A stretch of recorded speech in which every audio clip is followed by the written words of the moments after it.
అవని ప్రాణాలకు ప్రమాదం ఉందని చెప్పేసి అర్చన ముక్కుపుడక తీసుకొని అడవిలోకి వస్తుంది. ఇక అర్చన అవనిని కట్టి పడేసం చూసిన మేడమాన్ దగ్గరికి వెళ్తుండగా మాంత్రికుడు వెంటనే అడ్డుకుంటాడు. రానన్న ముక్కు పుడక వచ్చేసింది కదా అవని తీసుకొచ్చింది అని చెప్పేసి ఈ విధంగా మాంత్రికుడు అంటూ ఉంటాడు. ఈలోపు శ్రీకర్ అవని కోసం అని చెప్పేసి అడవుల్లోకి వస్తారు అర్చన వెనకాలనే. మరోవైపు మాంత్రికుడు ఆ అమ్మవారి ముక్కు పుడక అమ్మవారే కాపాడుకుంటుందని చెప్పేసి అన్నావు కదా అవని, కాపాడుకోలేకపోయింది ఈ మాంత్రిక శుద్ర క్షత్రులతో. ఇక అమ్మవారు ఎలా కాపాడుకుంటారు?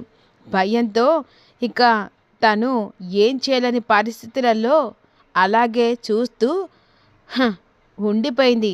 ఇప్పుడు నా చేతికి ఆ ముక్కు పుడక చేరింది. ఏ అమ్మవారు వచ్చి ఆ ముక్కు పుడకను ఎలా కాపాడుకుంటుందో నేను చూస్తానని చెప్పేసి మాంత్రికుడు అంటూ ఉండగా, ఖచ్చితంగా నీ ప్రాణాలకు నువ్వు కొని తెచ్చుకుంటున్నావు. అమ్మవారి ముక్కు పుడక అసాధ్యమైంది కాదు. ఒక్కసారి అమ్మవారి ముక్కు పుడక ముట్టుకున్న తర్వాత లోకం అల్లకొల్లమ. ఇక నువ్వు దానికి సిద్ధపడు అనే విధంగా అవని అంటూ ఉంటుంది. ఈ సమాజాన్ని ముంచేసి ఎలాగైనా అందరినీ గుప్పెట్లో పెట్టుకొని ముక్కు పుడక దొంగలించాలని చెప్పేసి ప్రత్యేకమైన పూజలు చేస్తున్నారు అర్చన. ఎట్టి పరిస్థితిలో ఆ ముక్కు పుడక వాళ్ళ చేతికి దొరకకూడదు. నువ్వు ఏ చేతులతోనైతే ఆ ముక్కు పుడకను తీసుకొచ్చావో మళ్ళీ తిరిగి అదే చేతులతో అమ్మవారి సమక్షంలో చేరువేయి. ఒకవేళ నేను వీళ్ళ చేతుల్లో చచ్చిపోతే తిరిగి మళ్ళీ నేను నీకు బిడ్డగా పుడతాను అని చెప్పేసి ఈ విధంగా అవని అర్చనకు చెప్తుంది. అది కాదమ్మా, నీ చెప్పేది విను. అమ్మవారి ముక్కు పుడక అసాధ్యమైంది కాదు. ఎలాగైనా సరే నా ప్రాణాలు పోతాయని నువ్వు ఆలోచించకు.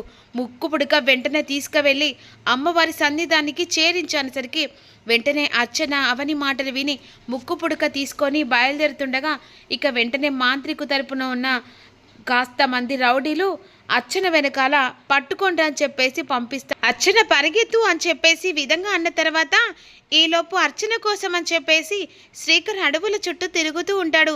ఇక వెంటనే తన చేతి కట్లు ఊడిపోతాయి. ఇక అర్చన పంపేసిన అవనిని ఎలాగైనా చంపాలని చెప్పేసి మాంత్రికులు అనుకుంటుండగా ఈలోపు లోయలో పడిపోతుండగా అర్చన వెంటనే ఇక అవనిని కాపాడడానికి వస్తుంది. ఒక లోయల్లో పడిపోతున్న అర్చన ఒక్కసారిగా అవనిని కాపాడని చెప్పేసి తన చేతినిచ్చి కాపాడే సమయంలో మరి ఇక వెంటనే అవని ఆ లోయల్లో పడిపోతుంది. ఒక్కసారిగా తన ప్రాణాలు పోతాయి. ఈలోపు శ్రీకర్ వెంటనే ఆ అడవుల వైపు అర్చన గట్టిగా మేడం అని గట్టిగా అరుస్తుంది. ఇక ఆ కీకలి శబ్దం విన్నా శ్రీకర్ అక్కడికి వచ్చేస్తాడు. ఏమైంది అర్చన, ఎందుకు ఇక్కడ ఉన్నావు? అవని ఏది అని అంటుండగా మేడం మేడం అని చెప్పేసి అటువైపు చూపిస్తుంది. లోయలో పడిపోతుంది. ఈలోపు అవని చనిపోయిన వార్త శ్రీకర్ తట్టుకోలేకపోతాడు. ఏం మాట్లాడుతున్నావు అర్చన? ఇక అవని ఇక్కడికి రావడం ఏంటి?